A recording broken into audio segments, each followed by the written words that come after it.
Good morning, all. In today's class, we will discuss the requirement of alloying of the solid solution, different classification of solid solution, what actually makes these alloys differ from its parent materials or parent metals. So, obviously, we know alloy or solid solution actually means it is composed of more than one metal.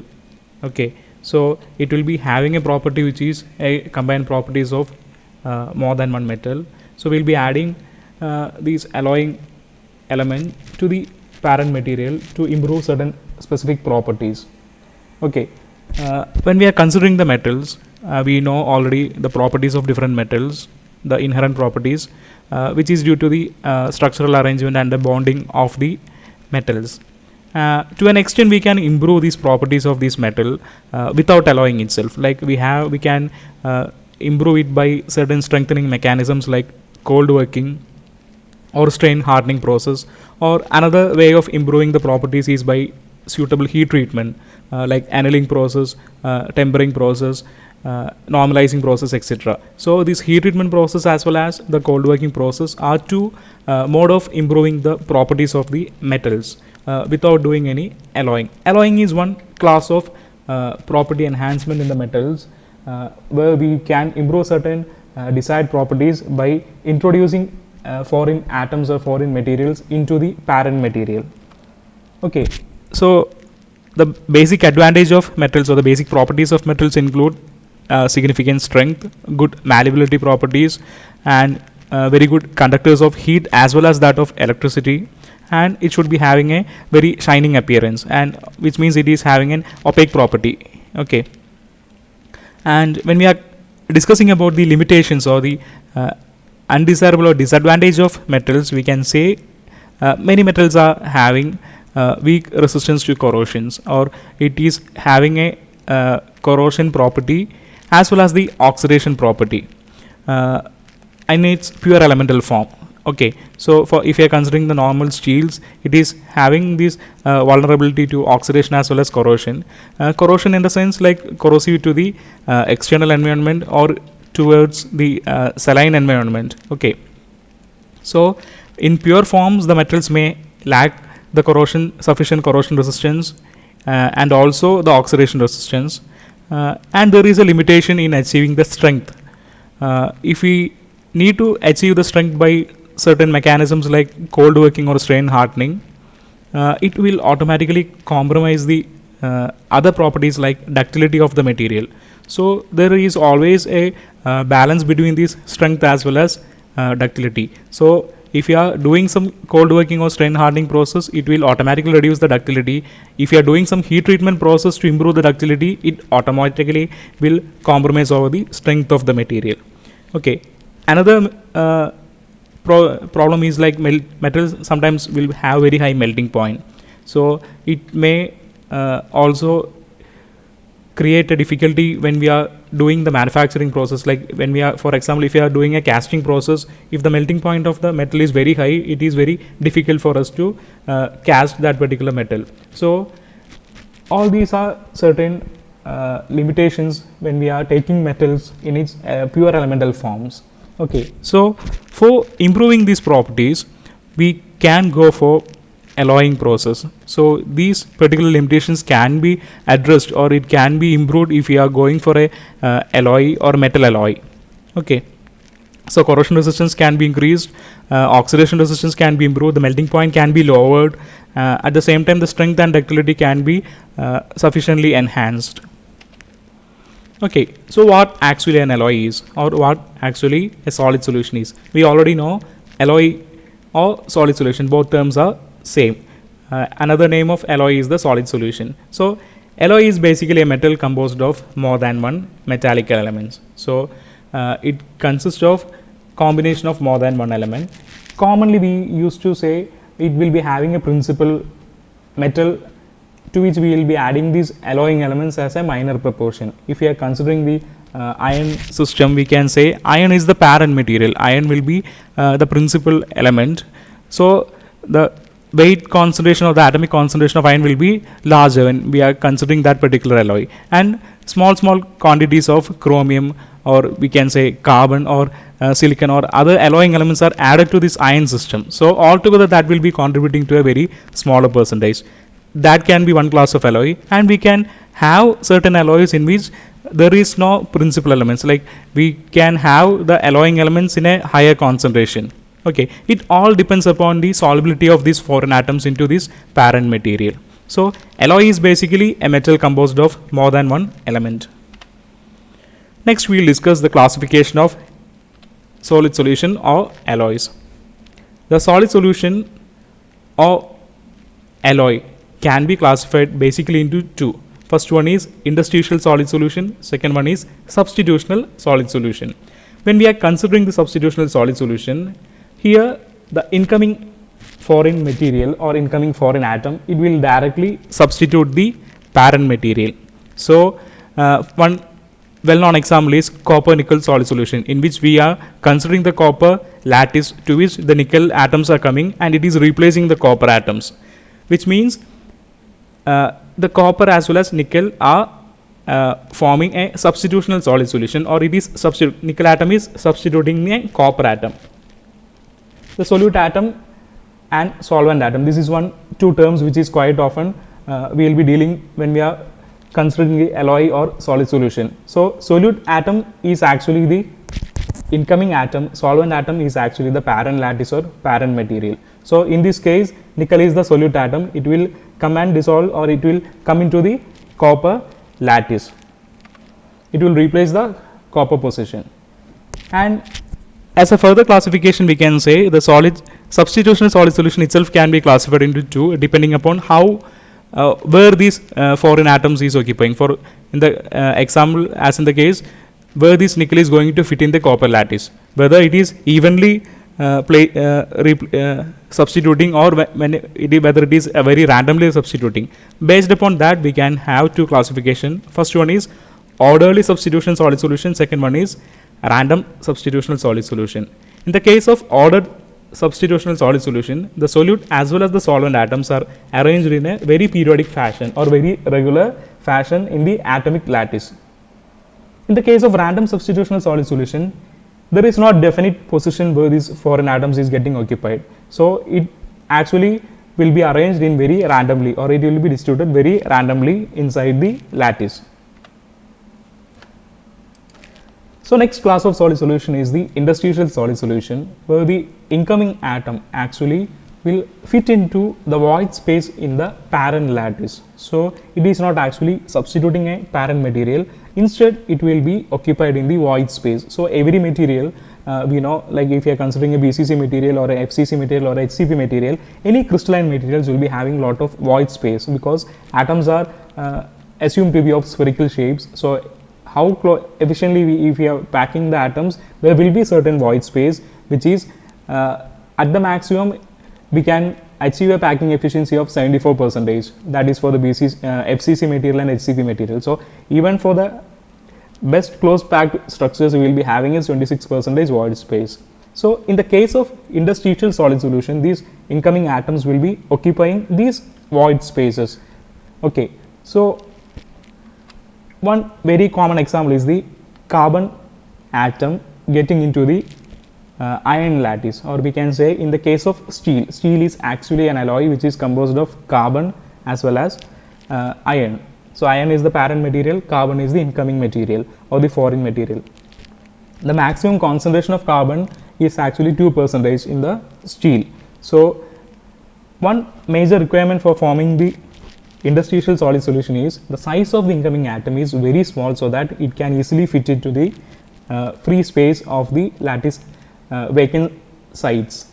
So if you are considering the case of the carbon atom, the atomic size of the carbon is 0.071 nanometer, which is very much less than the size of an iron atom, which is of 0.127 or 0.124 nanometer. So it can easily occupy the vacant space.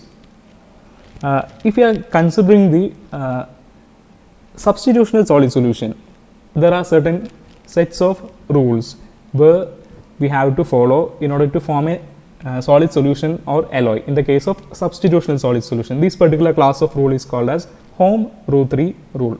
Okay, so all material cannot form a substitutional solid solution. In order to make a substitutional solid solution, 4 conditions must be satisfied, which is called as Home Rule 3 rule. The first condition is that the atomic size should be very much similar, or in another term we can say the size difference between the solute atom as well as the solvent atom should be less than 15%.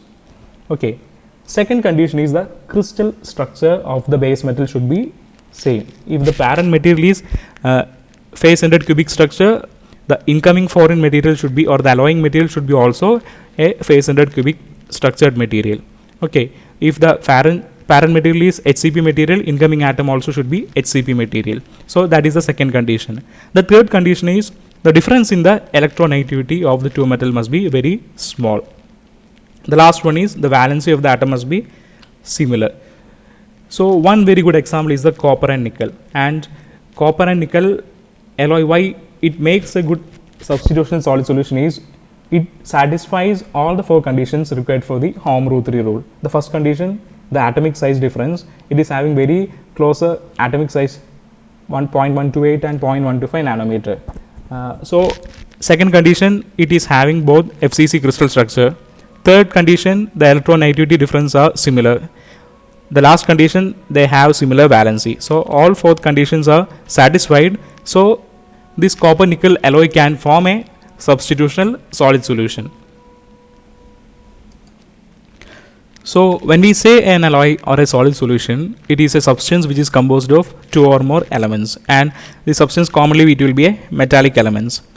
The element present in the larger portion, normally we used to say the principal metal or the base metal, and the element which is added we will be calling as alloying elements, which means solvent will be the base metal, solute will be the alloying elements. Okay. And why we are doing this alloying, which we already discussed, alloying can be done mainly for improving certain properties, which includes the physical properties, chemical properties, mechanical properties, electrical properties, which means it can enhance the density of the material, it can increase the chemical inertness of the material, it can improve the strength of the material, or it can improve the ductility of the material, it can enhance the conductivity of the material, or it can increase the resistance of the material. All these property enhancement, it actually depends upon our application where we have to use this particular material.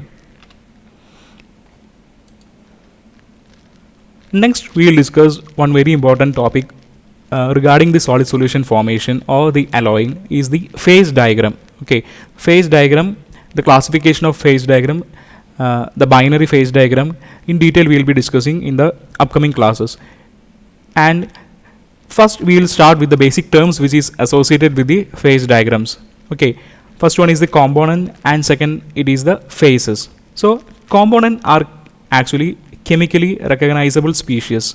Okay, for example, if you are considering an alloy which is composed of 2 components, we can say it is a binary alloy. If it is composed of 3 components, we can say it is a ternary alloy. And if it is having only one particular species or one particular component, we can call it as unary alloy.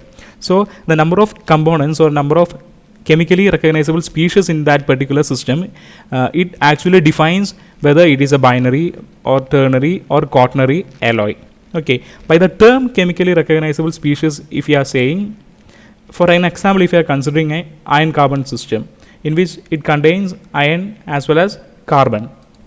So the system actually composed of iron and carbon, so it can be considered as a binary alloy. And if you are considering a solution, a liquid solution which consists of water and sodium chloride or salt. So salt is actually a distinct species, water is actually another distinct species. So the mixture of both, which is the salted water, it can be considered as a solution. It can be considered as a binary solution which consists of 2 species or 2 components, where water is one component, salt is the second component. Okay, that is regarding the components. Second important term is the phase. Phase actually represents a portion of the system which have same or uniform physical properties as well as chemical characteristics. So if we are saying as 2-phase system, the system will be having 2 distinct properties, either physical properties or chemical properties, or physical characteristics or the chemical characteristics all over that particular phase. As an example, if you are considering a water and ice, if you are considering water, it can be considered as one phase, and if you are considering ice, it can be considered as a second phase. Okay, or if you are considering a polymorphism example, for example, if you are considering the steel already we know it is an example for polymorphism, and it can exist in moon in three distinct phase. First one is it can exist as a BCC phase at a particular temperature range, and it can be converted to an FCC phase, and after that it can again reconvert to BCC phase. So this switching between the BCC as well as the FCC phase, it shows a same distinct physical properties. It will be having a particular properties in the HCP structure, FCC structure, and it will be having a particular properties when it is in BCC structure. So these each can be considered as a distinct phases. Another example is if I am considering a sugar solution as well as sugar can be considered as a one particular phase. Sugar solution can be considered as another phase. So even though the complete solved sugar solution, even though it consists of two components, like it has a sugar as well as it has the water, but when it is completely mixed, and if you are considering as a single sugar solution, it is considered as a single phase, and sugar itself is considered as another phase. Okay, a single phase system is called a homogeneous system with two or more phases which are mixed. When a system is composed of two or more phases, it is considered as heterogeneous system. So if we are considering a single phase system, it will be having only one phase throughout. If we are considering a multi-phase system or system which is considering having more than one phase, normally we used to say it is a heterogeneous system. So single phase system, homogeneous; multi-phase system, heterogeneous. Next important topic is Gibbs phase rule. This actually determines the number of degrees of freedom associated with each phase.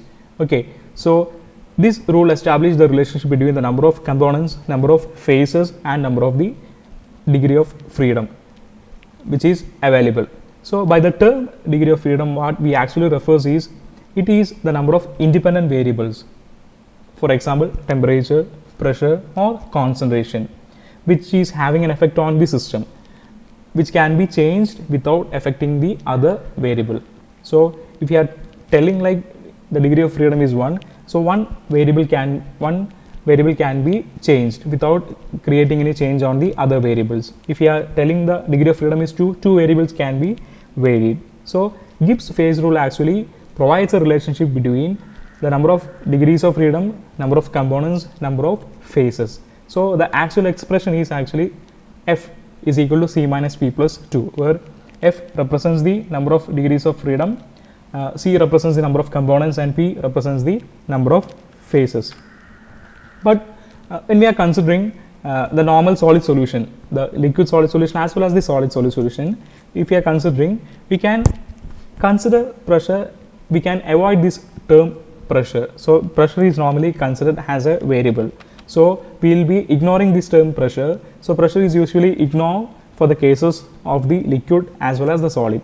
So we can rewrite the Gibbs phase rule as F is equal to C minus P plus 1, where F is the number of degrees of freedom, C is the number of components, P is the number of phases, and plus 1, which gives the total equation F is equal to C minus P plus 1.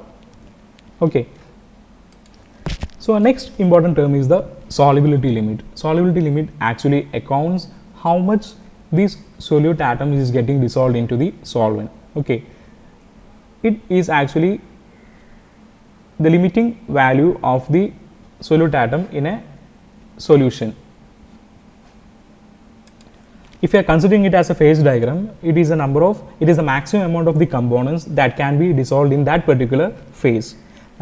If you are considering as a solution, like for example, if you are considering an alcohol, it has an unlimited solubility in the case of water. So if you are mixing alcohol and water, we know it cannot be separated as two distinct phases. So it means like water is having 100% solubility in alcohol, or in other terms we can say alcohol is having 100% solubility in the water. If you are considering another example as sugar solution, if you are considering sugar solution, sugar is having a limited solubility in water. Like if you are adding a small quantity of sugar into the water, and if you are stirring, we can see it will get dissolved in the water. And if you are increasing the quantity of sugar addition, at one point we can see the excess sugar will be precipitated out. So there is a limiting value. That particular limiting value, normally we used to say it is the solubility limit. So another example is oil and water. Oil and water actually forms a perfectly insoluble solution, which means water cannot be soluble in oil and oil cannot be soluble in water. So this solubility limit is very important term when we are dealing with the alloys as well as solid solution. One very good example we already discussed is the limit of carbon, which is normally found in the steel. Normally in steels we can see there is a limitation of carbon amount, which is normally limited by 2%. It will be less than 2% when we are seeing in the normal steels. The basic reason is the carbon has a solubility limit of 2% when it is added to the iron to make a steel. Okay. So the same concept, when as we discussed, like in the case of alcohol and water, or sugar or water solution, or oil or water solution, the same can be extended to the case of solid solutions or alloys. So the same can be extended to the solid phase. That is the one reason why we can say the copper and nickel are saying mutually soluble solution, which means it is having unlimited solubility. Copper can be completely dissolved in nickel and nickel can be completely dissolved in copper without forming any further precipitates, but carbon has a limited solubility in the case of iron. So if you are considering the solubility limit of sugar and water, we know like there is a limitation in the solubility limit, and this solubility limit have another dependence upon the temperature. So if you are increasing the temperature, we can see the solubility limit can be increased to a greater extent. So we have discussed what actually a degree of freedom means. It is the quantity of number of independent or external variables that can be varied without affecting other variables. So the number of phases in a system, it cannot exceed the number of components plus 1. Okay, that can be derived from the Gibbs phase rule. And if we are saying a particular system it is in invariant equilibrium, it means actually the maximum possible phases are in equilibrium. So in other terms, we can say the degree of freedom of the system is 0. So by the term degree of freedom is 0, it means it is in equilibrium or invariant equilibrium. And if you are considering a system in invariant equilibrium, at a particular constant temperature and particular constant composition, all the phases will be in equilibrium. Okay, which means the degree of freedom of that particular system will be 0. The one very good example is the solidification temperature of any metal. At solidification temperature, we know that particular system will be having the maximum possible number of phases, and all the maximum number of phases will be in equilibrium. For example, if you are considering the melting of an iron, a pure iron, we can say at its solidification temperature, or which means at its melting point, that particular point it will exist in equilibrium, the solid phase as well as in liquid phase. We can say it is having an equilibrium between the solid as well as liquid phase. So it will be having two phases, the solid phase will be there, the liquid phase will be there, which means that it will be possessing the maximum number of phase. The system will be in equilibrium. So this particular equilibrium condition, it exists at a constant temperature as well as at a constant composition for all the phases. Monovariant systems are the systems which are having the degree of freedom 1, and if the degree of freedom is 2, we can say it is a bivariant system. So 0 degree of freedom means it will be in invariant equilibrium, 1 degree of freedom means it is monovariant system, 2 degree of freedom we can say it is in bivariant system. All these have derived from the Gibbs phase rule. Okay, thank you.